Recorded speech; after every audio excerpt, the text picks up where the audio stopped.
Welcome to Uma's Cooking.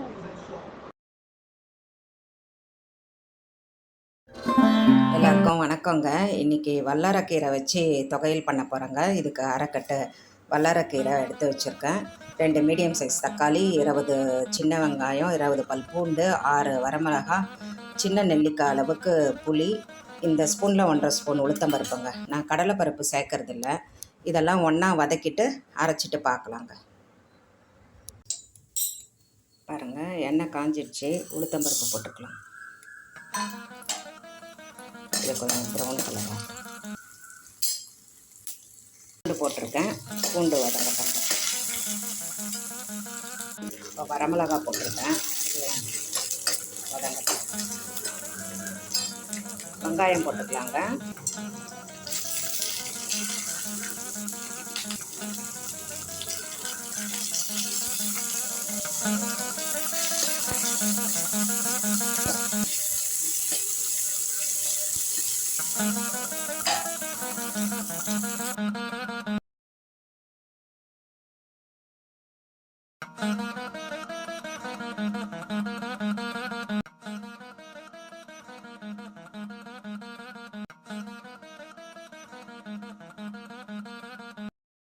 தக்காளி, வெங்காயம், மிளகாலாம் வதக்கி எடுத்து வச்சுட்டாங்க. இப்போ வல்லாரக்கீரை போட்டிருக்கேன்.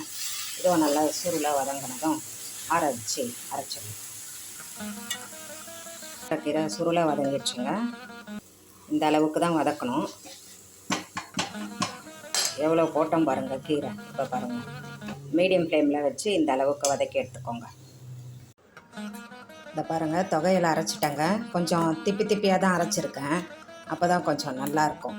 ரொம்ப மசியாக அரைக்கக்கூடாது. இதை வந்து சாதத்துக்கு போட்டு பிசைஞ்சும் சாப்பிட்லாம்.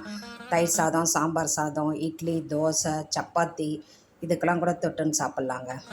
உடம்புக்கும் நல்லது. வல்லாரக்கீரை பற்றி தெரியும் உங்களுக்கு. ஞாபக சக்தி அதிகமாக இருக்கும்னு சொல்லுவாங்க ரெகுலராக சாப்பிட்டா. இதை வந்து நீங்கள் தோசை மாவுலேயும் தான் ஒரு ஆவி வேக வச்சு அரைச்சி ஊற்றி தோசை மாதிரியும் ஊற்றி சாப்பிட்லாம். பருப்பு கடையிலும் பண்ணலாங்க. நீங்களும் ட்ரை பண்ணி பாருங்கள். பிடிச்சிருந்தால் லைக் பண்ணுங்கள், ஷேர் பண்ணுங்கள், சப்ஸ்கிரைப் பண்ணுங்கள். தேங்க்யூங்க.